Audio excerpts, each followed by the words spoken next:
Welcome to the Dixie Doggers podcast. We're here to share knowledge and heritage. We hope y'all enjoy. Southern Cross. It's the best cut gear in the business. We run it on our dogs. Hit up Dave Williams at Southern Cross Cut Gear. Go to www.hogdoggear.com. If you're looking for Brahma and Brahma Cross cattle, Marc Rankin with the Rankin Ranch 38 Cattle Company, he specializes in them. He is the man for the job. He's based out of Oglethorpe County, Georgia, and you can contact him at 407-832-2077. If you're buying or selling land, farms, or hunting property, these folks know land. Phil Wilson with UC Hunting Properties, 678-791-3483. Who you are, to avoid, stepping on somebody's toes or worrying about people disliking you. Yep, 100%, brother. Well, that'll work, man. So Nate's done hit the record button over here. He just hit it. We'll get this thing kicked off. So everybody out here in the hunting world, the dog hunting world out here, that's listening to Dixie Doggers podcast in the past, y'all know who we are. It's Joe and Nate.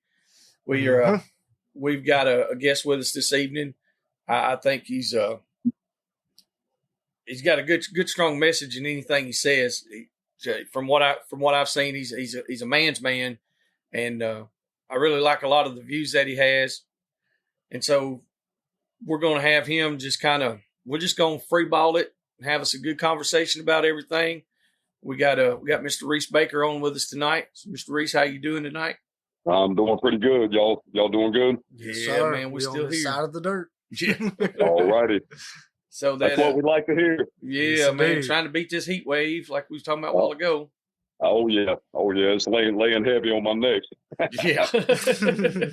So I tell you, let go into and introduce yourself and kind of give us a background on who you are and the dogs that you run, what type of dogs and what kind of hunting and all that, and how you got into it. You just take over and tell all our listeners out there. Okay. Well, as we stated before, I'm Reece Baker. I'm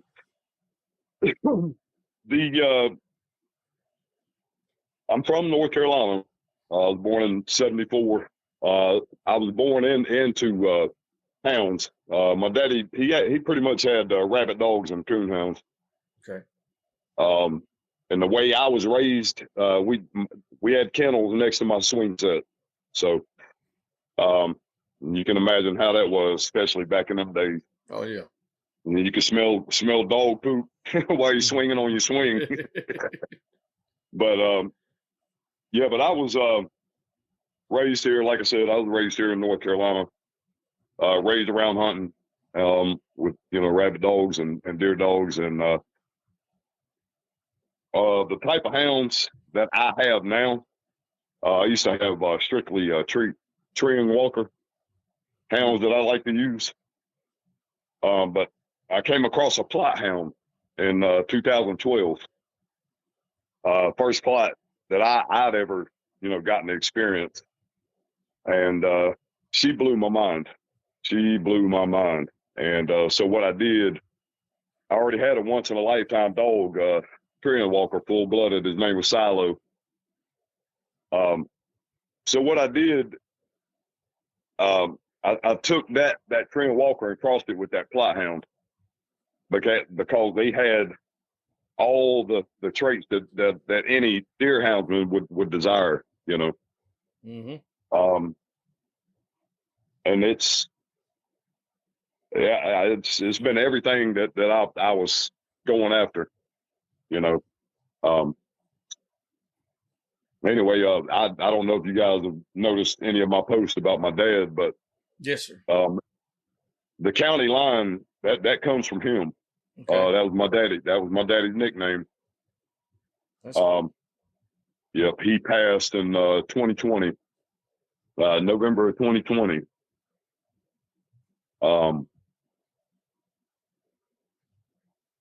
But yeah, anyway, that's where the name comes from. Where it come from and how you started out on it. Got you. Yep. And so anyway, that nickname came about, and I'll give you some background on that right there. Just simply, you know, we still hunt as well. I mean, we're not just all, you know, all about the hounds. I mean, we mostly steal and stalk, you know, and on large tracts of public land. But anyway, there's a national forest that we hunt here in North Carolina called Uari National Forest, and anyway, Daddy struck out on foot early that morning. Behind the camp, sometimes we drive to different sections to hunt. And anyway, he struck out on foot, and I don't know, it was before daylight, and I don't know, I guess it was about 10 o'clock. We finally, me and my brother were already sitting back at the camp and already, you know, had a fire built and made some coffee. And we tried to hit Daddy on the radio, get no answer. We sat there and said, well, let's go to the store. We're going to go get us a biscuit to the El Dorado outpost down there, 109. And we were heading out, and it's probably, I don't know, 3 or 4 miles down that road, that dirt road. But see, now where he struck out at was behind the camp, and it ain't nothing but mountains. And so we were coming down the dirt road, and I looked up, and me and my brother kind of looked at each other at the same time, like, damn, what the hell is that? Yeah. There's a little bridge right there there was a big creek that comes across, and it looked like a bear sitting on the rail. and you know what it was his coveralls. Okay. And him sitting there, and he was like, damn, what the hell? We were pulling up, getting closer, and my brother said, man, that's Daddy. I was like, damn, it sure is. I said, damn, how the hell did he get all the way up here? and we pulled up, like, Daddy, where you been? All up through there. That's all he said. All up back through there. He wasn't gonna tell y'all what he done seen. Well, you know, man, he was a human mountain goat. I promise you. I'd never seen another man, or you know, that could hold a candle to him walking through the woods. He was like a machine. But we pulled up, rolled the window down. He was eating a daggum oatmeal cake, and Michael like, Daddy, where you been? All up through there. I don't know, up through the mountains. And I said, damn. I said, county line, like that right there. I said, because you can drop him off one spot and he's going to end up at the county line somewhere. There you go. And it stuck. He was county line, you know, from all them years back up until, you know, now. And it's going to stay that way. There you go. That's pretty cool. Yeah. Yes, sir. You know, there's not I'm sure there is, you know, some still guys that get out there and really, really hoof it and put the miles in, you know, wear their boots out. But I don't know, man. You just don't see that nowhere near like you used to. I guess it's so easy. Well, life is so busy for a lot of people, I guess. It is. It is. I mean, there's so many different variables, you know. And I've never. Now I'll tell you, I hunt the way I hunt because that's the way my daddy showed me. Yes, sir. You know, and my favorite thing to do on opening day of rifle or gun season is to strike out and walk. And that right there that's when I scout, because you got cooler weather. Mm-hmm. And you know, we bow hunt, we muzzle load, and you can do a little better scouting during muzzle loader because you're getting closer to the rut. You know, and the patterns change, you know, through the seasons. The deer patterns change, but for me, I like to get out there opening morning, and I'll strike out, and I'll hit it hard. I'll ease and stalk a little bit and stop and watch, you know, and then and keep easing it. And when I start finding some good sign, then I'm set up for that next day. Then I know where I'm going. Mm-hmm. You know, if I find a hot streak, then you know, I'm gonna come in and try to figure out, which way the wind's blowing, and set up, of course, down from the scrape, with my scent not blowing in it. That's right. And I like there's a lot of acorns, a lot of white oaks up in UR, and that's one of my favorite ways to hunt as well, is natural food. Oh yeah. You find them white oaks, you better sit tight. I think we had a guy in on lease that we were in, and he just wasn't raised outdoors and hunt. How did Russ say was 40 years old before he started hunting? I think he was 40. Yeah, he's 40. Yeah. He was 40 before he ever hunted, period. And he asked me one day, he said, how do you think I could kill me a good deer?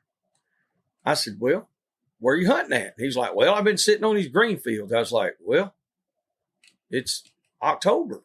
I was like, because he was bow hunting. I told him and his son both. They went on opposite sides of our lease, and all we were doing was hog hunting it. I told him, I said, I tell you what, I said, there's a bunch of oaks down here on this one side, and our lease comes out like to a big point, like a horseshoe, more or less, I guess you'd say. So he went on one side, and his son went on the other side, and they both killed deer consistently the whole season. And he was like, man, he said, that's one of the best seasons we ever had. He said, I've just never hunted over acorns like that. I said, right. Really, like if you got a good patch and you got a good crop of acorns, then that's where you need to be. I'm not a deer hunting guru by any means, by no means, right. But I know that's where you need to be.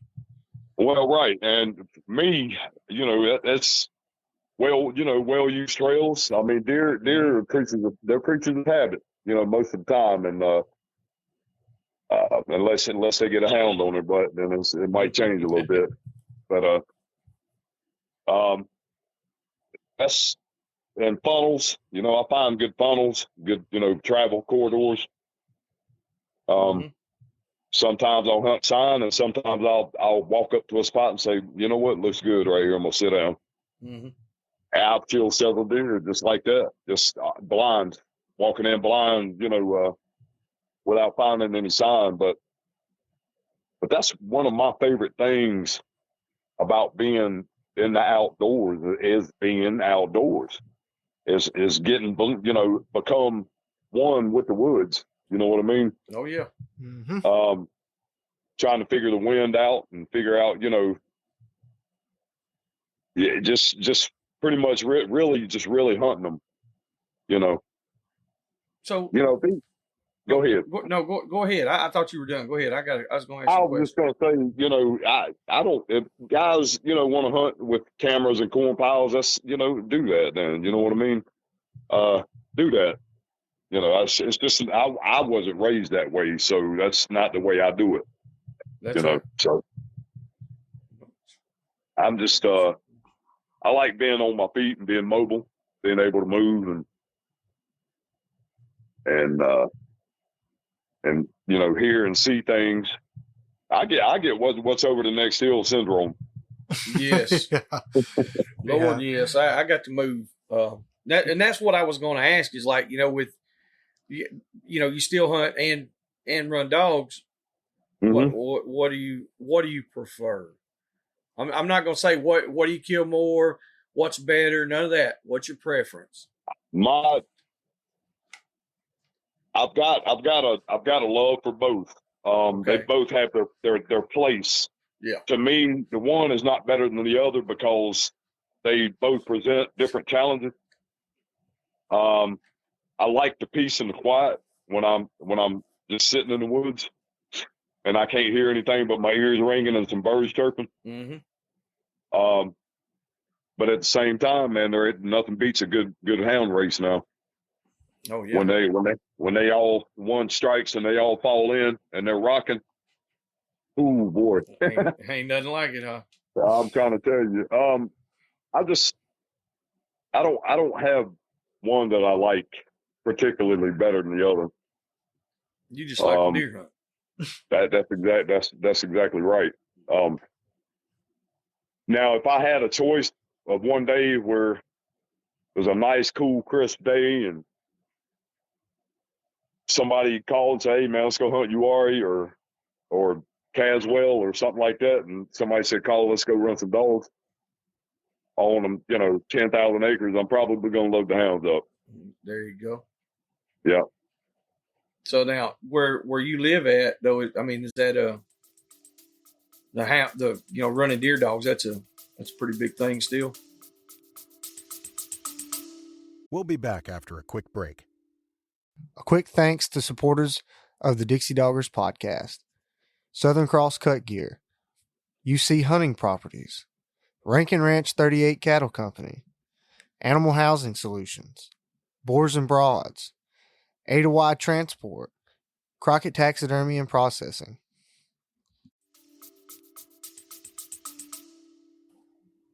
In my county where I live, it's not legal. Okay. We have to travel. That's us too. Like we really don't have anywhere we can run them, anywhere close. Yeah. And that it's getting that way. I mean, it's just getting that way. I mean, in my county, y'all didn't hear this from me. This is my clone saying this. Mm-hmm. Back in the 80s, we were, it was country enough still that we could run some deer with dogs here. Yeah. And but back then people didn't much care. They didn't care. It's changed a lot on that. Used Yeah, to. man. I remember we'd be, when I was growing up, like we ran a lot of rabbit dogs, and yeah.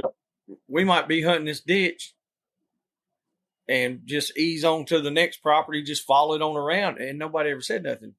They went out there calling the game warden, and if they did come up in a truck, it was usually a farmer or a hand or somebody out there working. And that first thing they asked, "Y'all doing any good?" That's it. We wasn't out there messing nothing up. Mm-hmm.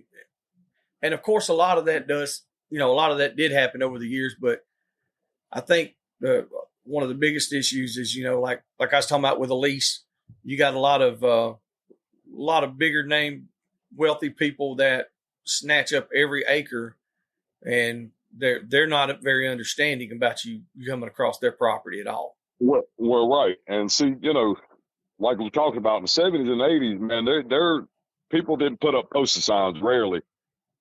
And it used to, we could just pull off the side of the road and say, "Look, y'all want to hunt this?" And we'd hunt it. Mm-hmm. And sometimes the owner would pull up, "How y'all doing?" "I'm doing good," and "Y'all get anything?" "No."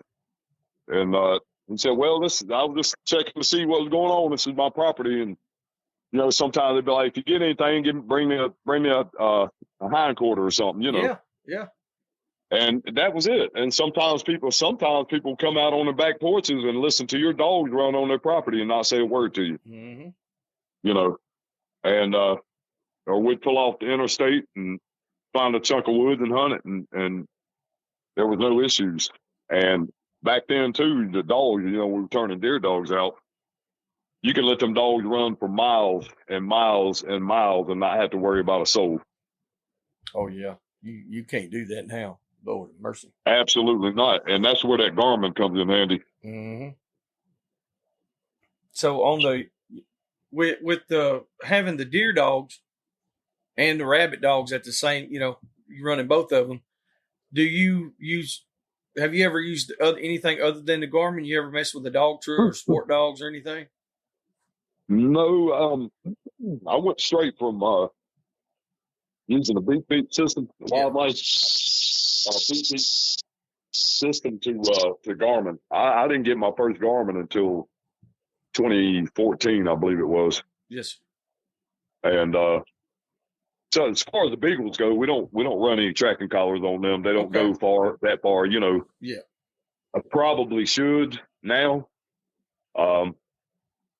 especially since I lost this one Beagle over the summer. Well, right before the summer kicked in, had 3 Beagles get hit by snakes all at one time. Damn. And the one he didn't ever come out. Oh, and so sometimes they'll lay up for 2-3 days and recover, and then they'll pop out. But he never popped out, and eventually we got in touch with a guy Zach Turner is his name, out of Statesville, with Fire Eye Drone Service. Yeah. He came out one night about 9:30 for us, and he found him. He passed, Dang. found him in that thick stuff. Yeah. But that's going to be the reason why I'm going to start running some tracking collars on the rabbit dogs. I got you. Well, I was just, personally myself, if I was running Beagles, I'm like you. I probably wouldn't have a bunch of tracking collars because, like you said, they don't really, they don't go a long ways. No, that rabbit's usually going to go, if he goes any distance now, it's going to be a good sized buck rabbit, but he's still going to make that. He's going to make that turn and come back eventually. Coming back, ain't Yeah, but see, back in the day, they didn't used to run as far, but now, since we got coyotes in the south, rabbits run a lot further now. Gotcha. And a lot of times they'll beeline, and sometimes they won't come back. They didn't used to run like that. That's crazy.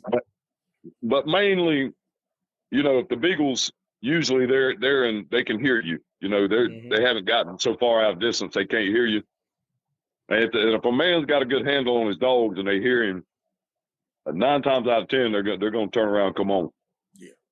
Unless they're burning one, then a lot of times they can't hear you. Mm-hmm. But and if they don't start coming, you just start moving towards that way. We do put shock and tone collars on them.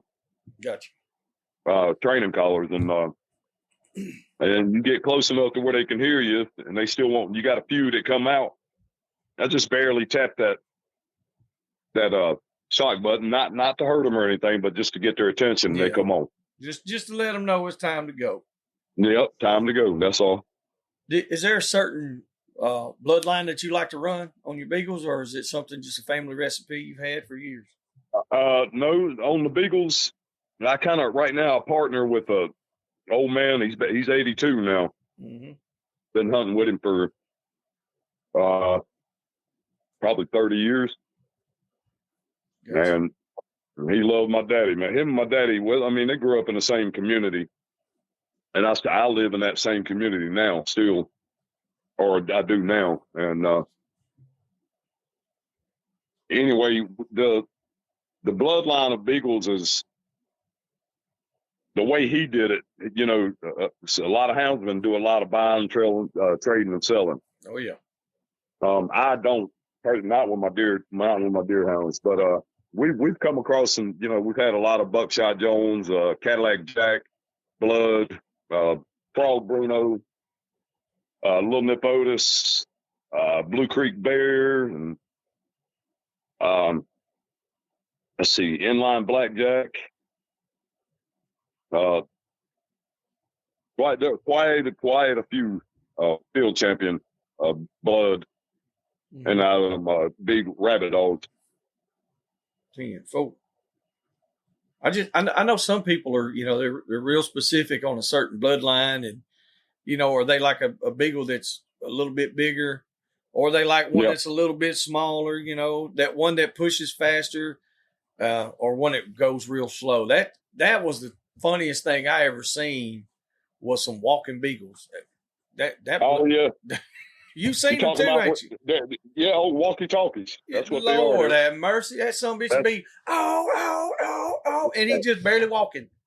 Yeah, he's blowing a hole in the ground. But that old rabbit would be tipping up ahead of him. If you get a hold of him now. But Lord, it's just funny to me. Yeah. Then you got some that are actually, I had an old walkie-talkie Beagle one time, and I bred my Tyrian Walker to her. Yeah. And I'm gonna tell you, one pup survived that litter, but that pup he would have probably ended up being my best deer dog. I can't say for sure now because I've had so many, but Jay was tough, and he had that nose from that walkie-talkie. And of course, Silo, his daddy, he had nose too. Mm-hmm. But that he was leggy, so he had a little more speed. He had no speed to keep up with his daddy. Gotcha. And anyway, me and Daddy I said, Dad, you want to go run the dogs? He's like, yeah, come on, let's go load them up. Mm-hmm. So we were out there, we were loading them up. Julie, that was the dog's name, the walkie-talkie. She'd gotten loose. And she was out there trailing a rabbit. She was standing right there. She stood in one spot for 5 minutes barking at the ground. And I said, let me catch Julie and put her up. He said, oh, hell, leave her out. She'll be there when we get back. Yeah. And I'll tell you, man, when we got back, we took them out there and we let them run for about an hour, I guess. Came back, she probably had gone 20 yards. Still on that same track. Still wearing it out. Wearing it out. Every breath, but wasn't going nowhere. That was the funniest thing. That's the first time I'd ever seen a walkie-talkie. Yeah, I was trying to think. I was trying to think of the guy who had him. Oh man, I think it was Mr. Wheeler, Glenn and KO. They were brothers. It might have been their son Ricky that might have had him. I want to say Ricky or one of them had him, and because they was all making fun of him. Like I said, we had some wire bred beagles years ago, and I mean these things were fast. You know, they move fast, and man, them some guns, they dropped them other dogs out, and they hit this little sage ditch. All it was just a runoff headed to Big Creek, and man, this thing goes up through there, and you seen that little hotel, and I said, boy, they fixing to get going right here. They finna jump, you know. Sure enough. But, like, there wasn't no different from the walking, the trailing, the jumping, the running, nothing. It was just, it was so funny. But, like, they were accurate. Like, they had a nose on them. Yeah. I know that. Like, they had a good nose on them. And, but, like, they were never, we never hunted them all the time. I know Ricky and them, they bred them back and forth with some other dogs, you know. I don't know how those turned out. I wound up moving away from there when I was probably 17, 18 years old. Man, that's a big thing right there on the Mississippi River on the Arkansas side, just the Delta. There's a lot of rabbit hunting there. Yeah. I'd love to travel out that way and do some rabbit hunting, especially in around Louisiana. And after them storms, that produces a lot of cover. Oh man. And man, you talk about rabbit. But to get back to what you're talking about with the walkie-talkies, there's an actual Beagle club here. It's all about the walkie-talkies, you know. Really? And they're pretty much you don't really hunt with walkie-talkies. I mean, they're pretty much trial dogs. Yeah. You know. I didn't figure anybody could hunt with them. Yeah, you'd be better off just kicking bushes yourself. I was thinking to say walking and kicking bushes. Yeah, you'd be faster. Yeah, you'd be better off doing that than. So what they do is basically trial them, and the way they scratch them, if the dog, they're not supposed to lift their head up from the ground. Yeah. And if they lift their head up and start trailing that way, they scratch them. Man. If they break stride. Dang. So you do a lot of the competition or the field trials or in the No, past, sir. No, okay. No, we go. I mean, we go to we used to go to some sometimes. I went to one with the Tar Heel Beagle Club a couple months back, and I enjoyed it. I enjoyed it pretty much, but I mean, some of them dogs they're a little bit faster than what I like.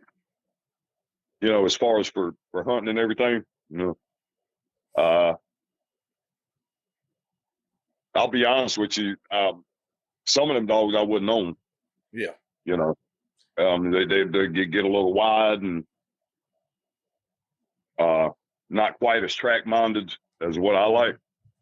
So when you say they're getting wide, what's wide to you? How far? Well, swinging out. Yeah, getting further off the track. Instead of staying directly on the track.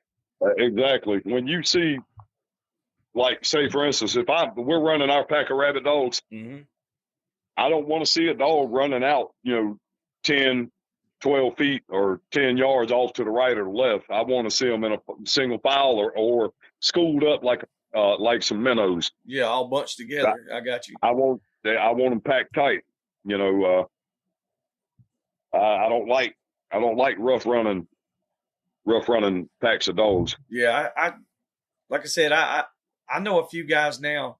We got a guy that's on our lease, and all he does is rabbit hunts, or just runs rabbit dogs. Like he don't even, man, I don't know if Mark and me, I don't think they've ever even shot a rabbit up there, but he just just running the dogs. And they had one that I noticed last year. I was up there watching them run a few times, and it was an older dog, and it kept kicking way out. And them young dogs would wind up going over there to it every time. Then they'd be lost. And he'd get back up. And that's what I told him. I said, man, I think that dog right there. But I didn't know, I'm not no rabbit hunter. But I just told him, I said, that right there would be a big problem in the hog dog world. That would be a big problem. And I figured yeah. So what do you do to that? Can you fix that? Or is it something you just got to kind of cull out and move on? That's just something I mean, if you could try to fix it. Yeah. Sometimes you can correct them, give them a little pop, holler at them back over that way. And after several times, not several times, but after a few times of trying that, and they keep wanting to get way out wide over there. Now, are you talking about on the check or on the track, running the trail? On the track. Oh yeah, no, that dog would be gone. It was like there was an old dog. We seen the rabbit cross. There was 4 or 5. I mean, nose to tail, and then there was a couple of puppies, and then there was one other dog that was over here to the side. He was on the right hand side, and he was probably 10, 15 yards over there, and he was opening up, and all them last 3 or 4 puppies, they took off and went right to him. And they weren't on the rabbit. They were not on the rabbit. We know that, and they didn't ever jump another rabbit. No, this wasn't a rabbit pen or anything like that. No, this is in the wild. Yeah, no, that dog would have been gone. And that's what I told him. He was like, "Well, he could be on another one." I was like, "Well, we watched the dog run. We watched him run, and he wound up circling all the way back around to where the rabbit had crossed. He just took a long, big old circle around it. Yeah, and I was like, yeah, that's too much. And here's the other thing. He said, and I don't know the guy. I ain't trying to talk down on him or anything. But he said he might be on another rabbit. Well, here's the thing. You just saw the rabbit. The dogs are running that rabbit. Yes. Why would he don't need to be trying to go off somewhere else and get up another rabbit. No. He needs to run. He needs to be running that track. Yep. That's the way I am. It's like, we've had instances where like we run hog dogs. So, and there's times where we've had 3 or 4 dogs on the ground, and my old pack, one of my first packs of dogs, they were all real independent dogs. And if they all split up, you can guarantee they was all running their own hog. Just because they would hit a group of hogs. But I don't know if are you going to hit a group of rabbits? Yeah. How often does that happen? I mean, sometimes you might jump 1 or 3 or so out of a patch. Okay. At the same time, they might be right in there together, but it's usually. And then sometimes, when they lose the track, and they're trying to hunt him up or whatever, sometimes they might jump another one, and then a couple might stay and jump that one and get the check and jump that one they were running back up and have a split race. Gotcha. But as long I don't want them being independent when there's a piece of game up. Yeah. Now I want them. They need to honor the strike and go to it. But now as far as when they're hunting, they don't have to all necessarily stay right in there together. They can range out, spread out. Then one strikes, then the rest of them are going to go to him. They're going to honor the strike. They go. They go to the one who's getting the strike. Okay. Yeah, they're going to honor the strike. Or at least that's in my pack. They will. They know. Yeah, they will. Yeah. It's. I've gotten rid of deer dogs that go out and they'll hunt way out range, way out, hundreds of yards away from everybody else, and when they strike, they don't come to them, and I've had to get rid of them. You know, Gotcha. So you want your deer dogs very similar to that, huh? similar to that, but I know, you know, as they're running a lot faster, a lot further distance. They're going to get a little spread out sometimes. Yeah. But Gotcha. but I'll tell you, it's a sight to see when you see them packed tight, them deer hounds, and they're rolling. Man, you talking about a ruckus? I bet they're getting with it, ain't you? Yes, sir. Absolutely. Man, they ain't nothing better than that. So with the go into the deer dogs, like, you know, set us up like how you would go through a morning, or, you know, go through a day, how you would do the hunt, like the turnout, and how you position people and all that. Tell some of the listeners out there, because like a lot of listeners, they have no idea how a dog hunt for deer goes. Because like I said, you don't get to do it in a lot of places anymore. Right. You know, you've only got 9 states now that you can run deer hounds. Mm-hmm. I think it was last year or 2 years ago. It might have been longer than that, but you used to be able to run deer hounds in California. Really? They could run. You can run deer hounds in Canada, in some parts of Canada. But other than that, yep. I've got some friends from Canada that deer hunt with dogs, but that's pretty cool. Yeah, it's isolated. What's that? That's pretty cool. That's pretty cool. Yeah. So, all right. So, you know, you've got an older style of deer hunting with dogs where you line block with standards. Mm-hmm. And usually, you got your handlers, your houndsmen. They cut their hounds loose at once the blocks are lined around the perimeter with the standards. They'll cut their hounds loose, and some of the guys still walk their hounds. You know, they'll walk through the woods and thickets and you know, holler and talk to the dog. You know, to get up, honey, and they feed off of that. I like to handle my dogs like that. I like to see who's doing what. I feel like if I sit back in the truck and just cast hounds and just sit there on a garment, I can't really see which hound is really hunting or if he's out there just following everybody else around. That's right. You know, nowadays I'm trying to move towards casting a little bit more, where I'll walk in maybe 100 yards and I'll stop and be still. Gotcha. And just let them hunt it out, you know. And but used to the way my daddy did it, the way we always did it in our hunt club. That the club don't exist anymore now, but that's how they did it. They line the blocks, turn the hounds loose, and you send drivers in with the hounds. Yeah, that's and you know, a lot of guys have never done it that way. They have a misconception of how that works. They think you're doing the work for the dogs, but that's not. The dogs are going to go hunt regardless. If I stand there or walk with them, they're going to do what they're going to do. That's just, you know, sometimes when they jump, a lot of times, I'm going to tell you something, that old big boy, he's going to sit tight. Yep. We've had hounds run right by and hit the thicket. And that I mean, we've had them pinned like 5 yards and sometimes even closer. If they don't smell that deer, he'll sit there, he'll lay tight.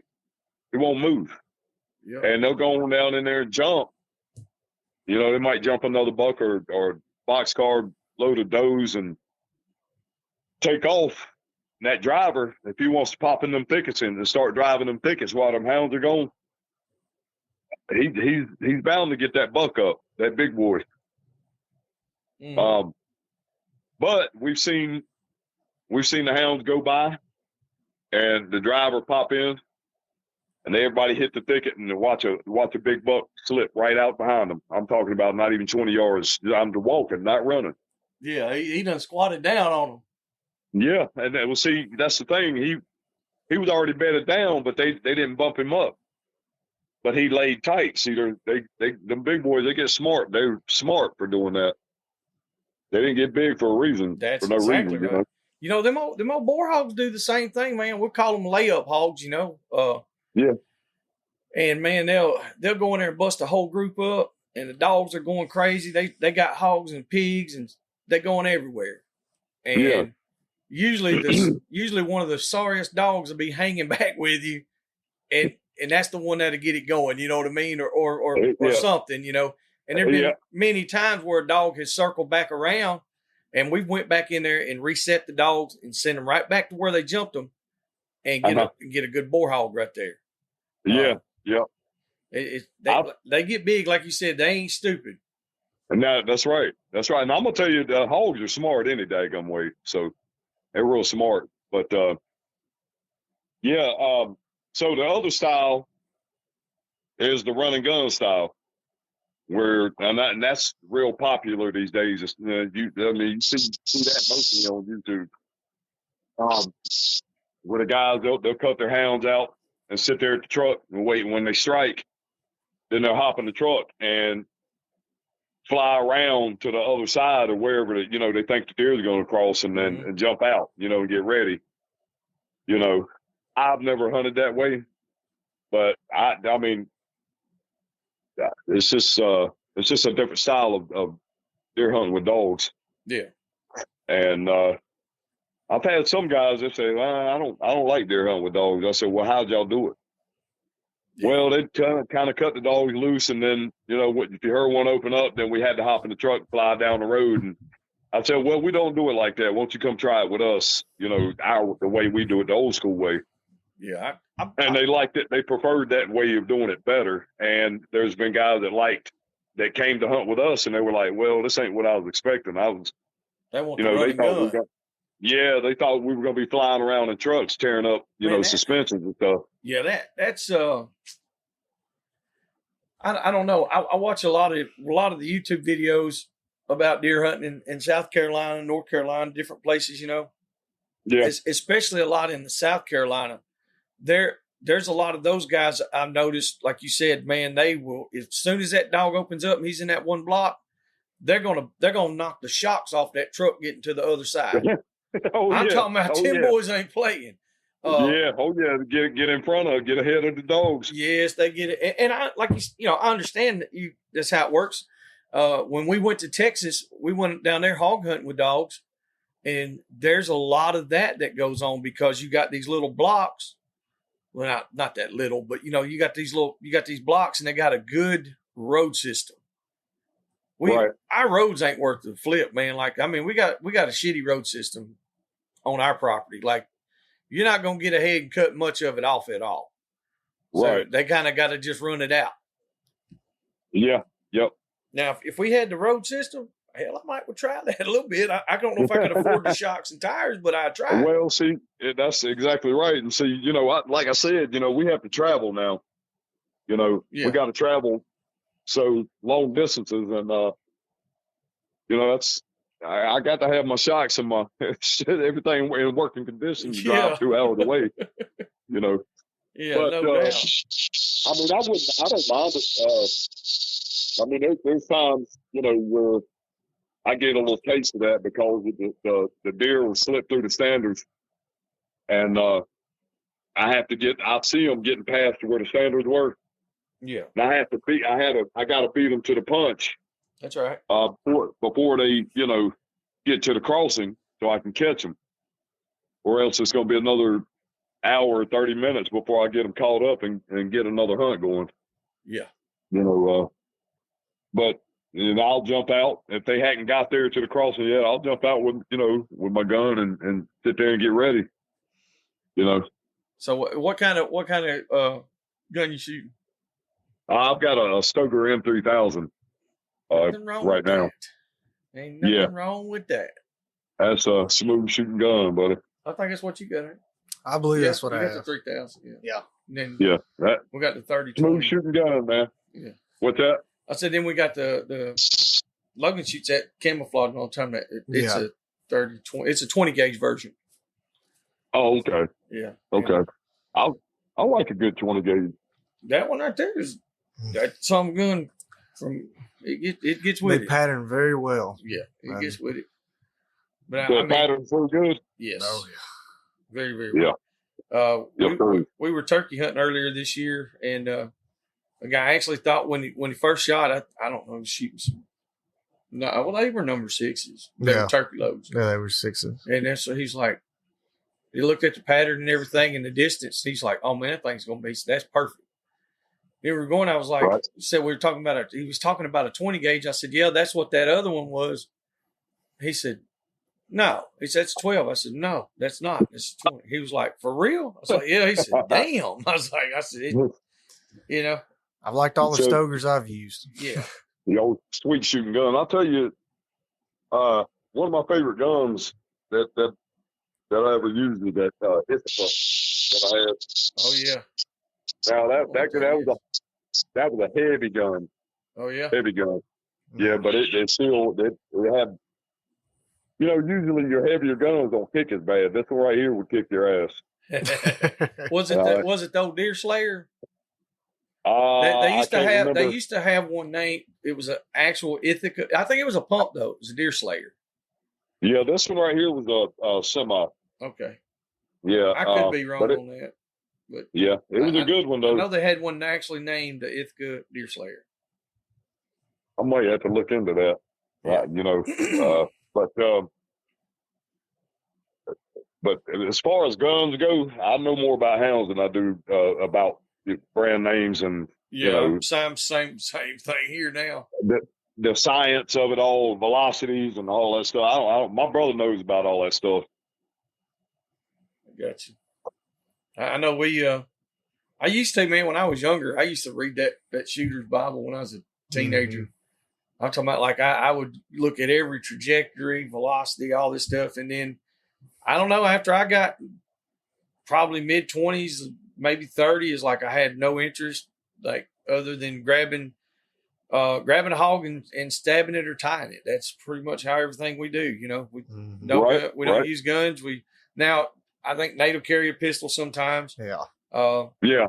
Might just get in the bind. Yeah, just in case, because there had been plenty of times where it's like, oh my God, we wish we had something. Yeah, I got this pig in a headlock. I wish I could put a gun to his head and shoot him because he is not dying fast enough stabbing him. He is still trying to bite me. It gets rough. Mr. Reese, are you on speakerphone?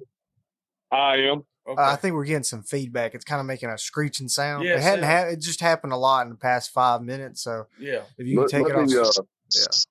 Let me. I hear it again. Yeah, I heard it when we first done it. It was about every 10 minutes or so. Yeah, and it's done it a pretty good bit here lately. Are y'all? I haven't heard it on my end. Are y'all? Hold on a second here. This fan, right? Do y'all hear that static? That's on our end. Yeah. Okay. That's just a little air conditioner. And that's the thing. Like with that, it won't pick it up in the episode. Yeah. Oh, that's good. That's good. Yeah. But let's see. No, where were we? Come on, go outside. We were talking about the Ithaca deer slayer and talking about not knowing guns and just running dogs. Well, I'm gonna tell you where I got on guns. When the biggest buck I ever killed, I killed with a one of them old Mossberg 12s. Yeah. Just old Mossberg. There was a 20-pointer I killed up there in Uwharrie. Damn. And he was every bit he had to be 215, 220. He was a big deer, especially for North Carolina. Yes. He came out, my dad was doing a man drive, and he came out and he was probably, I don't know, 40, 50 yards, probably 50 yards max. I nailed him. Boom! He jumped. He spun in the air didn't even touch the ground. And I said, clack, clack, boom! Hit him on both sides. Put it on. I put it on his ass for him. And anyway, we found him or whatever. And but that I love that Mossberg had the ribbed action. Oh yeah. On it, yeah. Not the barrel, but you know what I'm talking about. Oh yeah. The pump action on it was had the ribbed for grip on there. Yeah, Forearm, one of them old, old one. And that right there, I was like, man, you know what? I don't need a $1,500 gun. Mm-mm. You know, it showed me. That's you know, right. And like with the Stogers, that's Nate had started doing some duck hunting, and my mom was talking about getting him a shotgun. You were still in high school, or just started college. It was in college, yeah. That's the only time I've ever done any duck hunting. So I had a friend of mine that he's a gunsmith for one of the outdoor store up here. And I told him, I said, we want to look at that whatever, was it the Benelli's or something? It was a Benelli, $2,000+ and all that. He told me, he said, man, look here. He said, I'm gonna be honest with you. He said, get a Stoker 3000. He said, that's all you need. That's it. He said, it'll do everything. He said, I don't work on them. I was like, oh, so you don't I said, y'all don't work on those? He said, no, I don't have to work on them. He said, right. I work on the Benelli's all the time. I said, really? He said, yeah. He said, I work on Benelli. He said, now Benelli it is a good deal, a good shotgun. But he was talking about the Benelli click. I was like, what are you talking about? And he said, well, when you rack one in, he said, if that charging handle don't go all the way up, it's got just a little bitty click. You barely push it. He said, if it don't go all the way completely up, it won't fire. He said, you'll have to push that, then it'll go every time. He said, that's not every time. That's just when you load it and it does that. Like I said, this is talking to that guy. Right. And then after that, I talked to probably a dozen guys that hunt, and I mean hunt for real. And every one of them told me the same thing about the Benelli's. So I told my mom, I was like, well, I said, we'll talk when, I talked with Nate and tell him about the other one. And anyway, they found one that he liked, and got it. And man, that thing ain't never had no issues. Squirrel hunting, rabbit hunting, duck hunting. Put a low brass dove load in it or a 3-inch Magnum buckshot or whatever, and it don't matter. It'll eat it. Mm-hmm. Yeah. Okay. Yeah, that's I like this Stoker, man. My brother actually got me that gun for Christmas. That's cool. And yeah, man, and I've really enjoyed this gun. It's real smooth. I mean, you got one, or one of you do. Definitely. Good hard shooting gun. And I think the price was like a third. Yeah, wasn't it? Like they're not $500 or $600, say $600. Yeah, I think it's sick. They were $600. That sounds right. They're very reasonably priced compared to 18 to 2,000. Yeah, I think is what it was. Yeah, I think it was the Super Black Eagle 3. I think is the one that we originally talked about or something. Some Benelli Super Black Eagle or something. I don't know. I got you. I know what a K-bar does. I'm into, what a K-bar. Shanking stuff. Yeah. K-bar? Yeah, K-bar knife. That's the only thing I know about. Yeah. Yeah. That's what one guy was talking about last night. He's talking about hog hunting. He said, man, y'all ever grab them things and stick them with a knife? I said, yeah. He said, man, you crazy as hell. I said, well, no, we got good dogs. He said, well, I imagine you do if they'll hold a hog for you. That's it. Yeah, they better hold on. Yeah, get you hurt. Yeah, if you get one that's not going to stay held, you ain't even gonna have to worry about culling him. He'll go ahead and take care of that himself, probably. Yeah, no doubt about it. That's that's some hard hunting y'all do right there. That hog hunting, I've never done that before. That's load them up and come on, go with us sometime. I ain't loading my hounds up for them things. Will you bring yours and we'll bring your beagles? We'll go up here. We got, some good places to run rabbit dogs. I mean, thousands of acres. And then when we're not running rabbit dogs, then we'll slide over there and we'll turn ours loose and we'll try to catch pig. Hey, sounds good to me, man. We can do that. Yeah, we can do that. Now, if y'all got some spots to run some deer dogs, we can do that too. Oh yeah, yeah, we got a few places. There's a few old boys I know right now. all I got to do is say, hey, y'all want to run some deer dogs this weekend? They already going to be running. We just don't know where. We just got to call to find out. Right. Yeah, they are going to be running. It's almost offensive to ask. Y'all going to run some dogs this weekend? Yeah, I text them on Wednesday, be like, "Where y'all running this weekend? Which way do I need to go?" Right. But I'm gonna tell you, I've actually seen guys get offended before and say, "Hey, man, you running deer dogs this weekend?" Like, man, what the hell do you think? Yeah. Who are you talking to? Mm-hmm. That's right. And that's me though, man. And when the season's in, we're gonna be in the woods. Dogs they're ain't gonna be sitting in the kennels. How do y'all have like a dog runnings on a dog only season?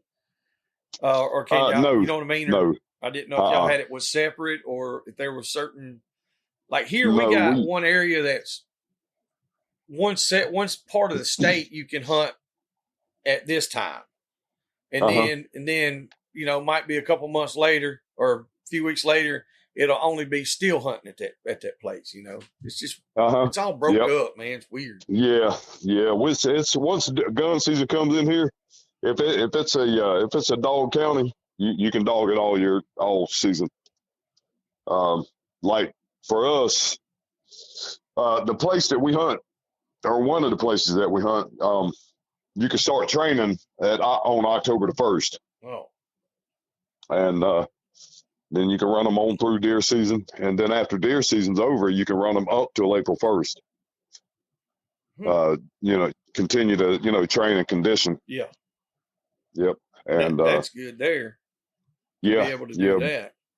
Yeah, Virginia can't once the deer season's over, they can't run a dog. I think that's what it is here, ain't it, as far as deer dogs.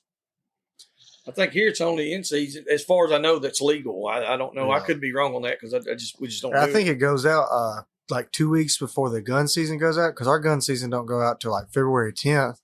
And I know one of old buddy's grandpa's, he was like, "I ain't supposed to be running them, but I am." Yeah. Okay. That's what I said. The legal side of it, Yeah, exactly. Yeah, I mean it's, there's some spots. Yeah, you can run. It's open to run coyotes. Yeah. And even though it ain't open for deer, but you know how that goes. Well, I mean, if a deer jumps up in front of the coyote dogs, it's all. I mean, right. That's all they can do. They got all they can do. Is all they can do. Yeah, ain't nothing you can do about it. I mean, if you take a couple hounds out to run some, run some coons at night, I can't help they got on deer. Yeah. Away it goes. But yeah. Go ahead. So y'all got a lot of public land that you can hunt with dogs? Yeah, man. There's in the Sandhills, there's 65,000 acres. Oh yeah, that's down there. Enough. Oh, it's a chunk. Yeah. We don't have nothing like that big we can really run dogs on. Nothing continuous. No, not continuous. The WMA here, and you can't run deer dogs on it. But it's a big WMA, but it's just broken up. It's like 34,000 acres. They have Talladega. The Talladega National Forest hunt. You can get. Now that's something you might ought to look at. And it's closer to Georgia. Reese, I was going to say it's. Somebody mentioned that to me, and I can't remember who it was. Bro, it's a big deal. Mm-hmm. That's how we got a lot of deer hunting rights back, because we were restricted, and then through some senators and some state reps going on that hunt, they saw how well the dogs was being handled and how they could be toned back once they were starting to get to some private land. Yep. And so they was like, these people are getting a grip. They're getting a handle on their dog. Yeah, we got deer hunting back. We actually made some ground up. Yeah. That's all, man. That's awesome. That's good news right there in this day and age, man. Yes, sir, it is. It's been, what, 3? Might be 4 years now. 4 years ago. I was in college, and I know I've been graduated 2 full years. So within 5 years or so, that's happened. And I mean, like I said, that's a big deal now. It is a big deal. To get a win for us, for the dog hunters, to get any kind of a win, like, dude, like, we're doing great. Well, and that's the thing too, when you're in this day and age, the deer dog hunters we're at the bottom of the barrel, man. We got hog hunters. We're all the way at the bottom. We're outside the barrel. Well, we are the most hated I know what you mean. Yeah. community. I don't even know how that happened because we used to be like the top dogs. Yes. The upper echelon. Yes. And it's been around for centuries. I mean, it's not like we just showed up on the scene. And I mean, that's how people act. Like, who are y'all? Where'd y'all come from? When did this start? Yeah, like, no, man, we've been doing this, man. Mm-hmm. Y'all just came out of the city and started hobby hunting, and here we are. And y'all ran into us. You just didn't hear about us. Well, they look at it the other way around. They look at it like, well, we ran into them. Right. They ran into us is what happened. Like you said, that's what happened. All right. They came out of their places and got into our places. And, right. And I'm not trying to knock nobody by no means, but like you said, it's still when you get frowned upon for your heritage and a tradition that's been for hundreds of years. Right. It sucks. It does, man. It does. I mean, it's like, I don't know. A lot of people jumped on that bandwagon, but I don't know how. Hey, it's going to be what it's going to be. We just have to. We got to stay proactive. We can't just sit back and then jump on defense when something happens. We got to be proactive and play a little bit of offense. Yeah. These days we do anyway. We can't just sit back and rest on our laurels. Yep, and that's right. It's a tough thing too, because you get, like I said, it gets aggravating, and you get some of these guys that they get caught up in the moment. Emotion gets the best of them. They fly off the handle, and it's a bad look for everybody. Well, and that's right. And and sometimes I understand them guys, because it's like, man, here we are, we've been minding our business doing this for 45, 50 years, and then all of a sudden we're the center of attention in a negative light. Mm-hmm. And it's a tradition that we grew up on. We didn't ever have to worry about anybody. The locals knew that there were going to be dogs coming across the road or through their yard, or across their property. They knew it was that time of year, and it was just a part of the culture. Mm-hmm.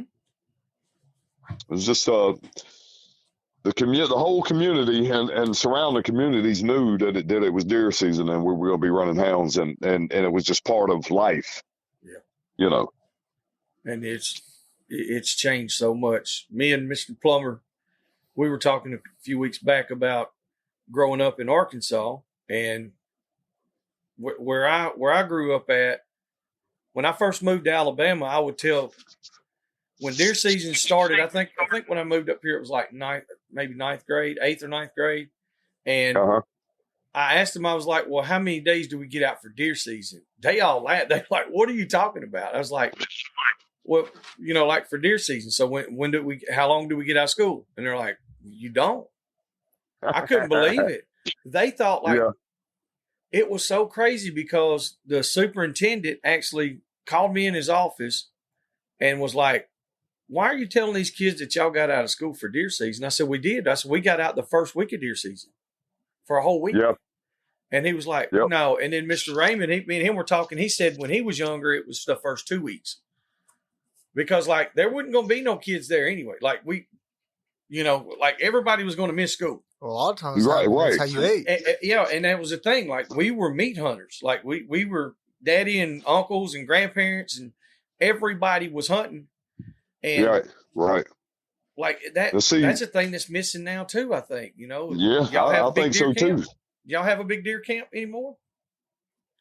No. Yeah. Not really. I mean, the only deer camp that we have is in Uwharrie. We camp there for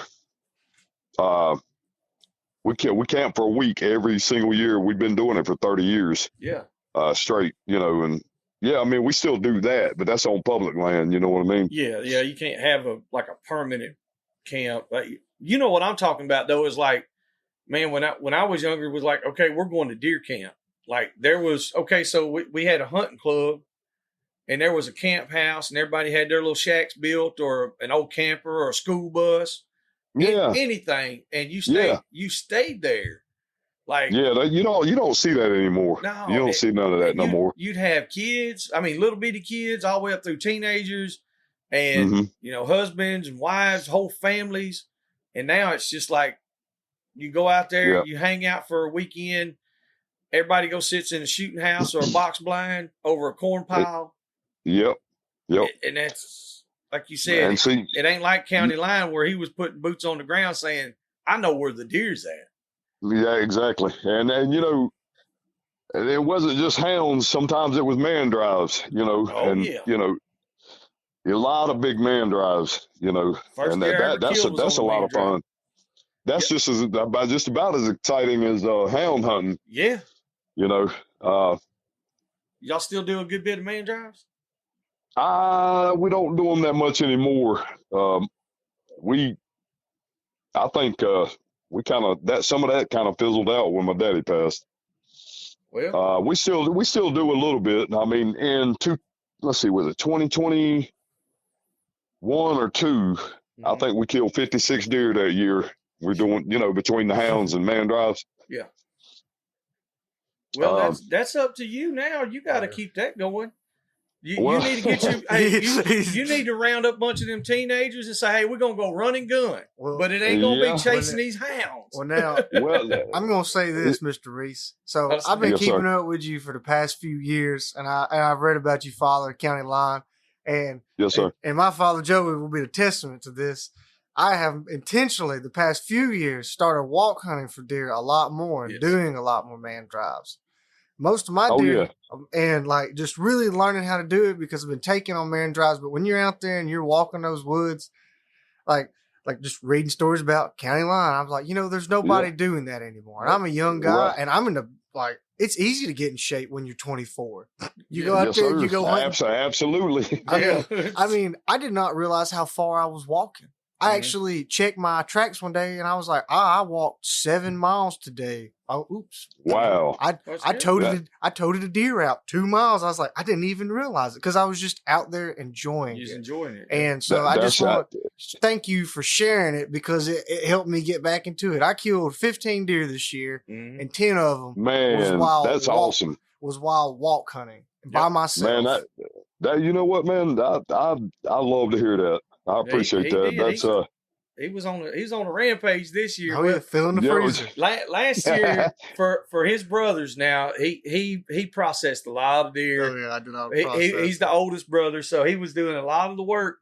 And they started ragging on him a little bit. They's like, damn, you done forgot how to hunt because I don't even think you killed one the year before. Nope, because he was so busy. Right. I went hunting. And so last year he put it on him, son. I was like, because here we can kill a lot of deer, like for real. We kill one every single day from October the 1st till February the 10th in some form or fashion. Mm-hmm. Now, none of them was trophies, but they all tasted good. Yeah. Hey, that don't matter. Hey, them horns are just a bonus, man. They all eat good. I got them 2 bonuses this year. My favorite one this year was one I did not think was I thought I was going to have a skunk day. So I had walked, I don't know, 3 miles, and I had spooked a couple deer and missed, and I had actually shot at a smaller deer and missed it. It was at 10 yards, and I had a scoped rifle, and I just probably shot right over its back, honestly. Yeah. And so I was kind of laughing at myself. I was like, dang, man, I think I blew my only chance. And then when I was walking back, I was probably about a mile from the car. And that's another reason why I was walking a lot, because I had a car, trying to save on some gas. So it's real hard to get around in the car on the hunting lease.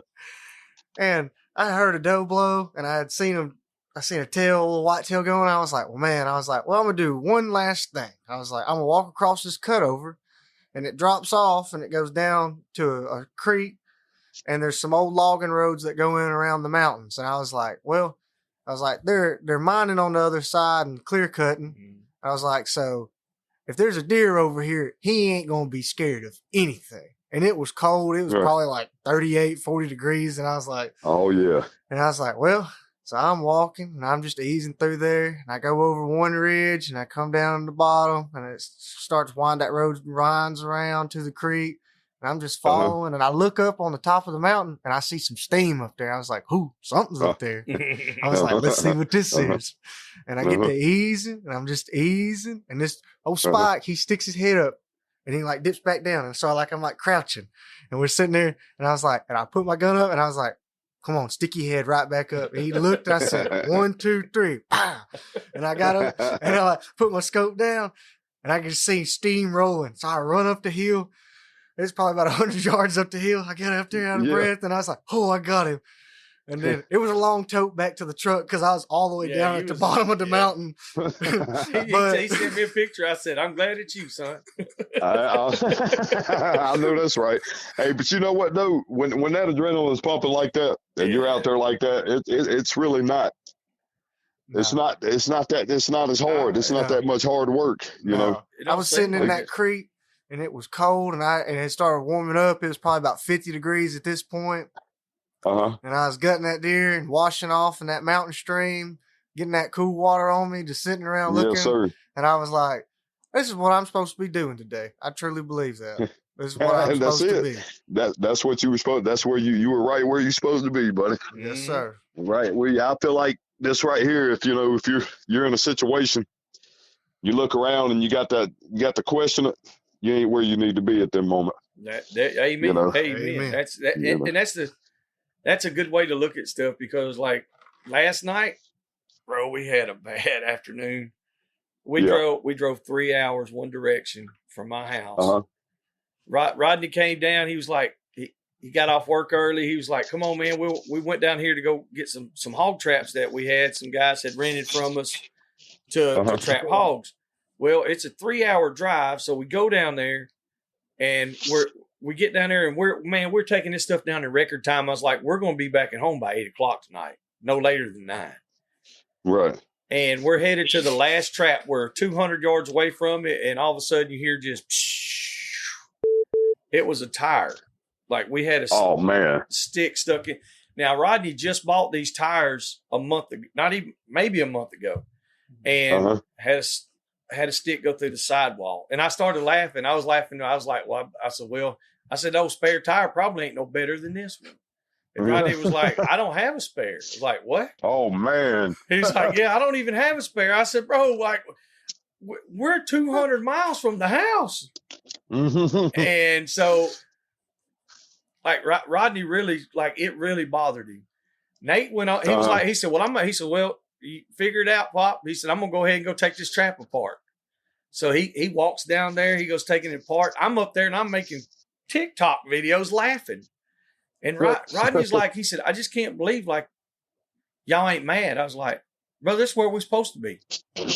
That's it, man. That's what we're doing. And so, believe it or not, man, I called a guy. We just met him last summer, and it was kind of a poke and a hope deal just to see if he had a rim and a tire, because I was going to get my wife to go by there and pick it up and then drive down there to meet us. He said, "Man," he said, "I wasn't going to do nothing but fish tonight." He said, "I'll be there in just a little bit." I got to looking. That man drove 105 miles one direction and brought us that wheel and tire. Wow. Yeah, and then he's all right in my book. That's a fact. Right. I know that's right, man. That's it's hard to come by people like that, man. Yes, and I've only met those people here, like just doing what we're doing, talking to like-minded individuals. That's it. That's right. You know, and that's the thing about it. It's acceptance. In your situation. Yeah. Because he's been there before. He's like, "Man," he said, "I've done it." He said, "I've had the same thing, happen." A lot of us can relate to those. It might not be the exact same scenario, but like in your all the years that you've been doing it, surely something has happened to you along those lines. And so, absolutely, with a box full of hounds. Yes, and that's one thing I did say. I said, "You know what? At least we did not bring the dogs." Yeah. And we did. That. If we'd brought dogs now, it would have been hard not to turn them loose and just go on and make a cast while we was waiting. But at the same time, we didn't have to worry about them overheating and all that in the box. And right. Yeah. And while, getting them out to use the bathroom, if something like that happens on a interstate, It's We even were- worse. But if I kind of I was just glad it wasn't the radiator because we thought it was the radiator Yeah, I at thought first. it was I was like, forget the tire. We got air conditioning. Yeah, we we can still wait in the do. cool. Yeah. we got Right, it made, right. baby. there you go. That's right. That's right. We were literally in the middle of nowhere, man. I was like, man, I've only been there like 2 or 3 times, period. And I was like, I don't even know how to explain anything. And there's only one place we had phone service, so it's just like you said, you know, if you have a feeling you're not supposed to be there, then, or if it don't feel like And- that, then something's wrong. You get well, and you better make a move and do something different. Oh yeah, But I've done that, you know, plenty of times, man. I'm just sitting on the side of a mountain. Yeah. And just look around, and you know, this right now. This is where I belong. This is where I'm supposed to be. You know, it's yeah. sometimes it's bigger than just, you know, taking a deer. You know, I mean, I've had those moments where I'll be sitting there just kind of reflecting and getting deep in thought, and then all of a sudden you hear a buck chasing a doe coming up on That's you. it. All of a sudden your heart goes from, you know, 1 mile a minute to 100. Yeah, real You know. quick. I mean, Yep. you know what I'm talking about. Oh, But yeah. So when we do these episodes and stuff, we always want to hear like a really good hunting story. Man, we try to hit. I mean, it could be something funny, it could be something super serious, it could be your biggest deer, your smallest deer, or whatever. It can be illegal if you want it to be. You know, we try not to. We will edit anything that incriminates anybody. We would take that out. right. You know? But if the statute of limitations are up. Yeah, they make great stories. Yeah, no doubt. So, but No yeah, doubt. Let me see. yeah, if you got some good one, or maybe some, you know, some about your dad. Sounds like he was really something to be around, man. Man, Daddy was I don't know, man. How you can't. He was the epitome of a man and a hunter. And I'm talking about old school, beating bushes, walking miles nonstop, up hills, down hills. And matter of fact, when I killed that 20 pointer in Uwharrie, he was doing a man drive, and it was just me, him, and my brother. And you know, we always did it. Was just, you know, man drives would be me, my daddy, and my brother. Mm-hmm. And then eventually more people started coming to hunt with us, you know, coming to hunt camp in Uwharrie. But I'll tell you that the story about that 20 pointer. Mm-hmm. And I don't know if y'all saw that or not, but yeah, man, we'd been there. Usually we'd camp just, you know, for the week, you know. And it came, let's see, Saturday, and we'll hunt that Saturday. Now, in Uwharrie, it's a 7-day hunt week now. It's not anymore. I mean, it wasn't back then. But anyway, we were coming down to the wire. We'd hunted that Saturday evening. That would have, you know, been the last hunt. And you usually wake up and pack up on Sunday morning and go home. Mm-hmm. Well, we were sitting around the campfire on Saturday night. We gotten a few things together so we wouldn't have as much to do on Sunday. So anyway, we sitting around the fire on that Saturday night, and we were sitting there. It was just kind of got quiet. It was just us three. A couple people had already went home that camped with us, but I think it was my brother. I think it was my brother said, y'all want to stay? Y'all want to stay? Or no? Let's see. What was it? Saturday night, or it was either Sunday. We were camping, getting ready to pack up camp. Y'all want to stay and hunt Monday? Yeah. Yeah. So you know, we'd been out there. This was the 8th day, and so we decided to. We were running out of money. We were running out of food, running out of gas, and so we decided, yeah, okay, yeah, we're gonna stay. We're gonna camp on Sunday night. and we agreed that we're going to, pack up at lunch on Monday and go home. So anyway, we had the fishing rods with us. I mean, it was cold, but we thought we were going to go catch some fish, and so we'll have some food to cook, Yeah. And so we went out there and we found a spot to fish. We didn't catch anything. So we went and we scraped up some change and went and got some pork and beans and some beanie weenies, and that's what we ate. Yes, sir.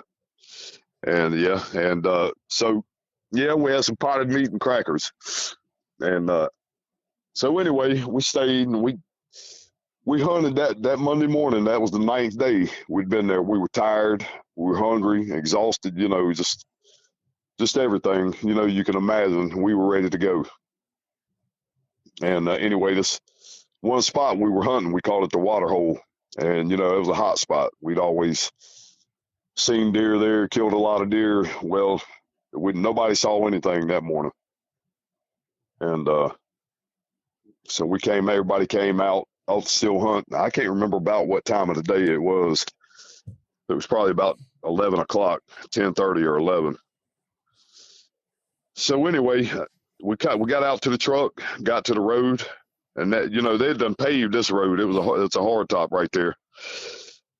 And across the road from there, there was a cutover, and that cutover had been bought by some rich people, and it was private, but it wasn't posted yet. And so my daddy, he said, we were unloading our guns and loading stuff. Daddy said, y'all come on, y'all go line out through the bottom down through there. I'm gonna drive the thicket. Me and my brother stood there. We looked at each other and was like, nah, Dad, let's just go home. He kind of stood there with his hand on his hip, like looked down, kind of like he was aggravated. Now I'll give you a little backstory about that thicket, that cutover. Daddy had been hunting that cutover for 2 years. Yeah. He knew there was a buck in there. He knew that. I mean, not a buck, but a big buck. He knew. He said this because he had been hunting. He said, "I'm gonna tell y'all now. It's a big buck in here now, a big one." I'm telling you, he never saw him, but he knew. Yeah. Well, yep. And so he'd hunted that, and he never saw him, and he'd hunted him for 2 years right there. Anyway, we started unloading and packing stuff up again. Daddy said, "Come on, line this motherfucker. I'm going to drive this motherfucker. Let's go." Like that right there. I mean, man, he was dead set. He was adamant about it. And me and Michael looked at each other, and we, when he's like that, when Daddy was like that, it was like, all right. So we looked at each other like, man, dang, all right. So he's been to work now, boys. yeah, man. And so I didn't put the 4 shells in my shotgun. That Mossberg I was telling you about earlier. Yeah. And that's what the time I was talking about when he spun. But anyway, I just put 4 shells in there. I could have put 6, but I was like, we ain't gonna see nothing anyway. So we went down. We walked a horse trail down through there to the back of that cutover, and we got to the top of the hill. Came up to the backside of the cutover, and there was a big ravine that went down through there towards a creek, kind of like a tributary, leading out from that cutover. And it was a hill. So I said, I'm gonna get right here. And there's a big giant pine tree right there. Heavily, the big tall pines on the backside of it, and some hardwoods. Gotcha. And so I got there, and Michael's he's like, all right. So I got there at that big pine tree, facing towards that ravine, and it went down and back up the hill to the other side. I could see the other side good. My brother went down to the left, went back around, and came up the other side of the ravine. And he was walking the edge of the cutover looking. And my brother, he always had a dip or a two in, and had his hat on backwards as always, and had his gun on his, sling on his shoulder, looking. And I could see that chaw sticking out of his lip, Yeah, right there. And from that distance. And anyway, he got to the edge over there, looking, easing up through there, and he looked down, and he looked over at me. He said, he whistled at me. He said, and he pointed down right there at the edge of the cutover, and pointed, 2 fingers at his eyes, like, watch this right here, watch this area. Mm-hmm. And what he was telling me, it was a trail right there, heavy deer trail. And so anyway, my brother got on down through there. My daddy struck out and went up the road. I'd say not quite, maybe a half a mile, maybe not quite that, but walked up the road to get around to the top side of the cutover. And my brother got set up down there in the corner of the other side of the cutover. It's a huge, giant cutover.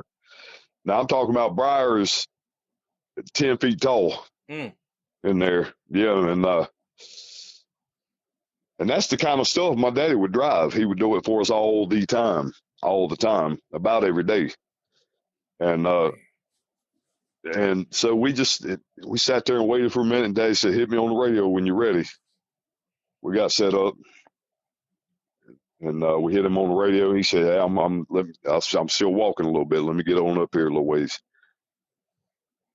And then he hit us on a little bit later. He hit us on the radio. Y'all ready? Yep. 10-4. And then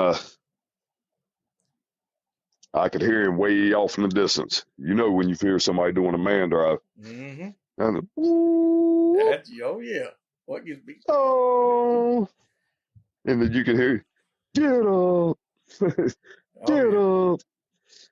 But it wasn't that clear. You could hear him way off in the distance, barely hear him. I was sitting there. I done leaned my gun up against that big pine tree. I was standing. I was like, "Damn, we ain't gonna see nothing." And I was just sitting there looking down. We didn't have cell phones then. Oh no. That was in 2006. We had cell phones. I just didn't have no damn cell phone. Mm-hmm. But that we carried around. You know what I'm saying? That you didn't have social media and all that. Anyway, so I was standing there. Daddy, I could hear him getting closer, a little bit closer, and then he'd fade off because he would zigzag. He'd start from one point and zigzag to the right, and then go way back to the left, and back and forth through that cutover. And I could hear him. Then I start hearing him get closer.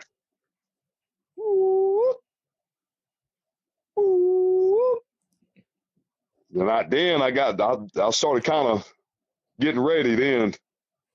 Then he just kept getting closer, and I was like, then I gave up hope. Then all of a sudden, I'm standing there, and I hear,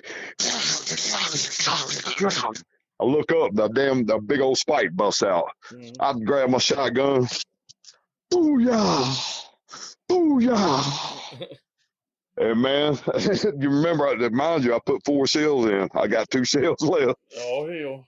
Yeah. And so my brother said, or my daddy out here on the radio, Reese, you get him? Because see, it was buck only. So he said, you get him? I said, I don't know. I'm going to check for some blood now. And my brother said, Reese, you need help, look for blood. And I said, no, hold on, let me go look. Dad said, well, I'm going to sit here for a minute. And he started driving again. So I took a step. I took 2 steps. I put my gun on my shoulder. I took 2 steps, and out of the corner of my eye to the right-hand side, exactly where that spike come out, I saw movement.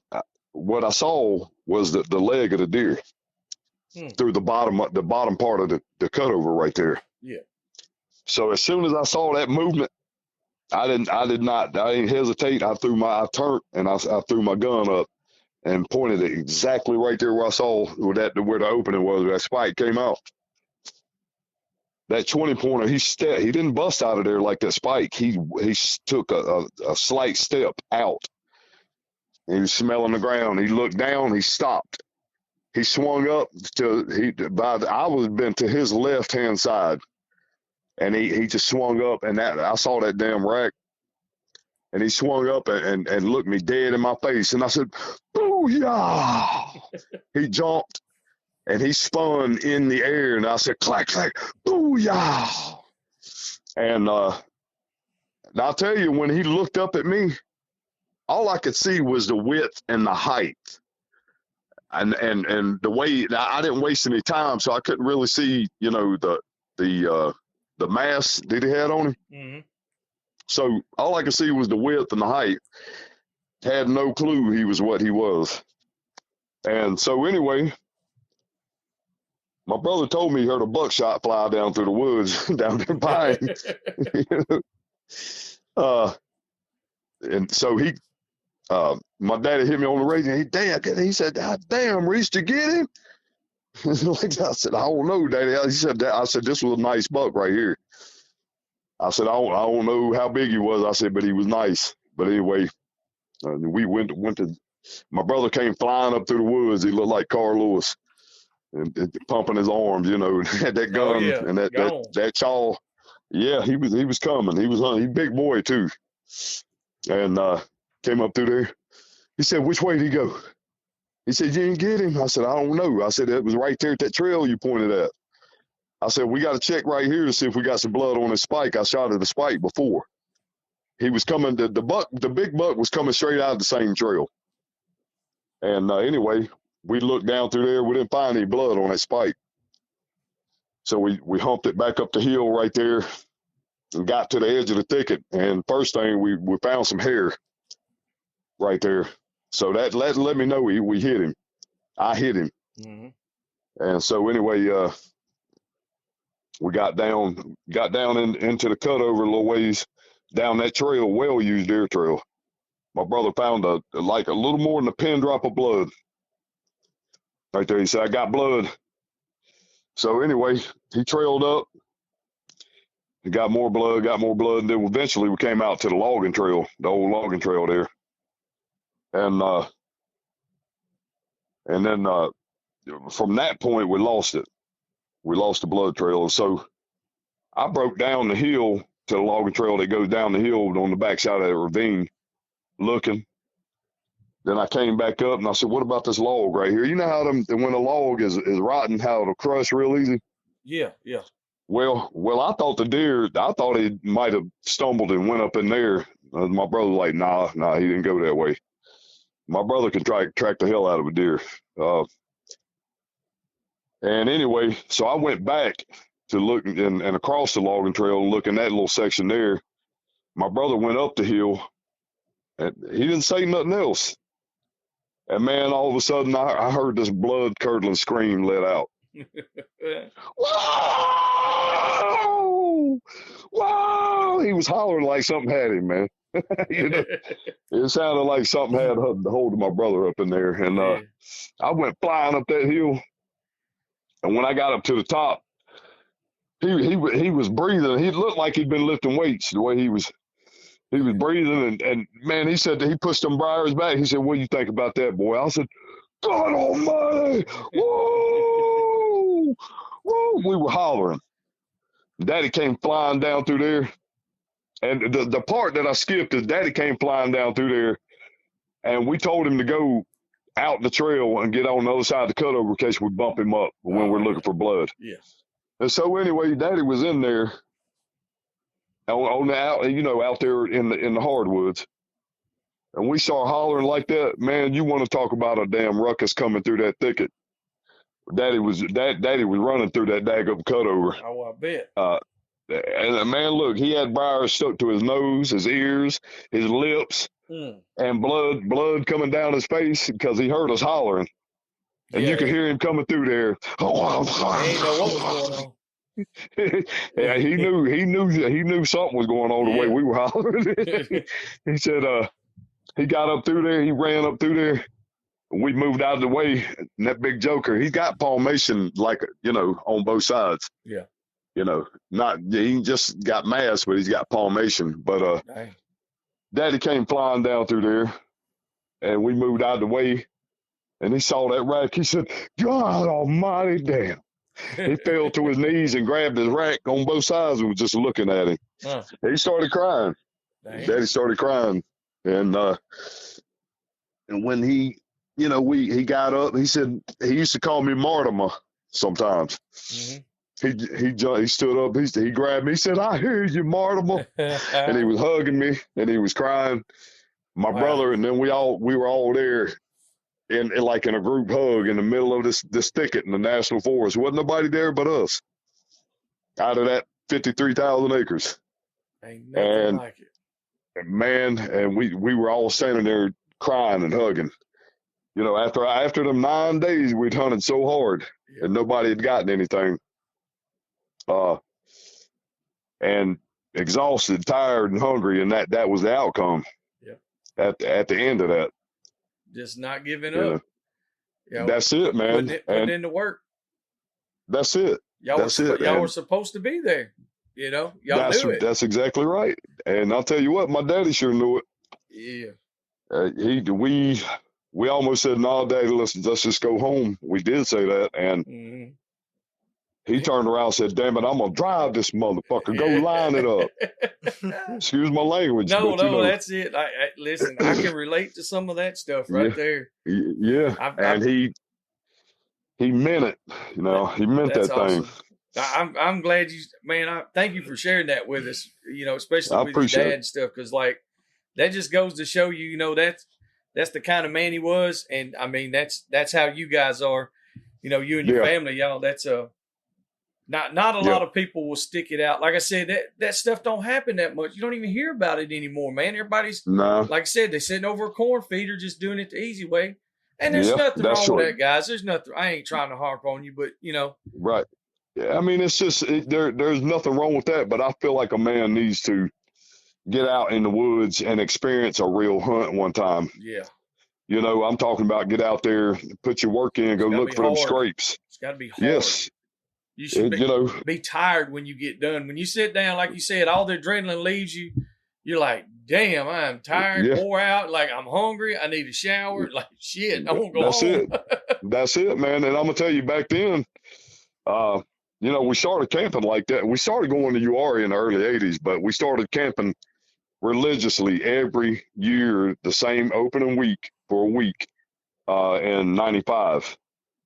And, it's just something we started doing, and it became tradition. And the thing about it is, man, in URI, the places like that, big, 53,000 acres like that, you could just keep going. And it's a lot of it's connected. You can just keep going on foot and explore. And find things in there and it makes you, sometimes you're like, damn, I bet another man's never stepped foot here before. Mm-hmm. Yeah. Yeah, you get in places that deep, it definitely. And if anybody else has stood there, it was somebody that was like you in that same scenario. Yeah. It's going to be one person every 100 years. It ain't like this is a well-traveled path by no means. It's Yep. So but like I said, man, that was a good story there. That's a feel-good story. It's full of emotion. That's real life, man. Hey, I'll send y'all a picture. I'll send y'all a picture of that boat. Shoot, yeah. Send that. I like looking at this stuff now. Ain't no doubt. Yeah. So, well, man, yes, sir. That right there, like I said, I think that's a good note right there to end on. We got about 1:45 on this one. If you got anything else you want to add? No matter what it is. Tell them about it. For me, I just feel like all hunters, we need to unite. Even around the hounds and outside of houndsmen. Mm-hmm. We're getting to a day and age that we're gonna have to. And the bickering and arguing about which way is better or which way is the easiest or which way is the worst, or I think all that's got to stop. Yeah. I'm guilty. I've been guilty of perpetuating that divide. Mm-hmm. In the past, I've been guilty of it, and I've been, hardcore against cameras and corn piles and feeders and food plots. But at the end of the day, it's getting down to the nitty gritty because we're losing land left and right. Oh yeah. And I feel like, at some point we're going to have to unite and try to be able to start conserving land and habitat. And that's not going to happen with us being divided. No, and like you said, most of us are guilty of it, of back and forth. But without a doubt, it's past the time to do it. We're past that time. We got to do it. There's no need to do it. We have to do it now, man. I mean, they already gonna start selling public land. To go. I know, man. I know it. That's what I'm saying. So what happens when they do real good on it? What's gonna happen the next 10 years or 20 years? They're gonna be like, well, hell, man, they didn't even say nothing about that. Let's go ahead and do our thing. Exactly. There's going to be a snowball effect. It's a domino effect. And they're going to see, they're going to be like, well, we got by with this real easy. 3 million acres. Hey, let's do another 20 million. Yeah. And you know what? What's funny about this? Probably 15, 20 years ago, I told my brother, I said, they're going to start selling all public land. You watch. I said, when they get to the point where they're running out of private land to build up or people won't sell to them, watch what I'm telling you. Yep. They're going to start closing in on us. And here we are. Yep. I just started laughing. Me and Nate were talking about it a couple of weeks ago. I was like, affordable housing. I said, boy, that's a good one. Don't make no sense. It's like, and they try to pitch it where, it's like, oh, it's only like 0.2%. It's but like still, it don't matter. It don't matter. That's 2.5 million, 3 to 3 million acres. That's a lot. That's a lot of land, man. And we have a lot of public land. But think at one time it was all public land. Right. Exactly. Look at how much we've lost. I just wonder how much that they have taken that we don't know about. That's right. Right. And they have. They have. Oh yeah, they have. We got a lease down here, and man, last year it's no joke, man. The first trip we went down, there was hogs running across the road, a year ago, and it's been like that for years and years. This past year, they're putting in new roads, new gas wells, new this, new that, cutting, logging, all this, and there's public land and some private land all intermingled. It's mostly public land that we're surrounded by, and it's a residual effect. It might not be that they actually cleared a bunch of the public land, but all the traffic, all the logging, all the erosion, all the runoff. I mean, dude, it's all over. One of our best little spots that we had, it was like just a corridor, a holler that comes through there. The dogs would rig off the box every single time we went through there. Well, in the past 4 months, they ain't rigged not one time. And there's runoff just covering that whole area. And it's not, I mean, it's the whole thing. It is bullshit. And that's, they've ruined NURE, man. They started building more 4-wheeler trails where people can ride dirt bikes and 4-wheelers and off-road trucks and stuff like that. And more horse trails and stuff like that. And it's ruined a lot of prime deer country in there. Oh, I can only imagine. Yeah, I can only imagine. But I mean, that's one of the things, man. We could get into that and go on to that for forever. But I appreciate you, man. Like for real, taking time to get on here and talk with us. And man, because we haven't really talked to anybody that really runs deer dogs, like. And so, and we didn't really get into that as much in this conversation, but we'll do it if y'all want to. Yeah, and that's what I'm saying. That's the good thing about this right here. The way we've been doing it is kind of one of those deals where, like, it's like let's get to know everybody, let's get to know each other, and then. All right, we'll do a part 2, or we'll do another whole episode or whatever, and we'll be like, okay, now we'll get into the semantics of it. We'll get into the hound care and we'll get into all that good stuff because everybody has a little bit of different outlook on it, and they all do a little bit different. on their care, Absolutely. their feeding regimen, their worming regimens, deworming regimens, should I say. I was corrected on that the other day. Yeah. Here in the South, man, it's just the lingo. And I know they didn't mean anything by it. He was like, well, here we say we deworm our dogs. I was like, bro, I live in Alabama. Everybody's like, you wormed your dogs this month? Yeah, that's in the South. That's how we say it. I got to go worm my dogs. Yeah, it's not like we know it's deworming them, but we just say worm them, And that's exactly right. What kind of wormer you use? Yeah, it's not. We don't ever say, "Are you using ivermectin for dewormer?" And hey, but they're correct. Like they are correct. They are 100%. Correct. Me and my wife get into that all the time because she's from Connecticut. Oh, okay, I got you. And I mean, she's been in the South for 30 years now, but she still corrects me on things. But and we go back and forth, and I'll say, well, that's not how you say that. Yeah. But that's like a shopping cart. That's not a shopping cart. What is it? It's a buggy. It's a buggy. Yeah. I walked in. Where were we at today in Marvin? I said, they ain't got no damn buggies around here. And I looked, I said, I mean shopping carts. Shopping cart, yeah. Exactly. Oh man. Exactly. No, it's been South, man. Yeah, I love it. And that's the thing about it. We're a little more laid back, a little more lax about things. And pure lazy about our speech a lot of times. But I can appreciate somebody that, when they say stuff like that, it wasn't like derogatory or none of that. He was just like, wow, we say it this way. And I was like, well, we say yearn and yearns and ewans and summers. Well, I'm like, look, we say it this way. Yeah, like well, like, say, like here, if somebody's going to the store, they like, you want a Coke? Like, yeah, grab me a Coke.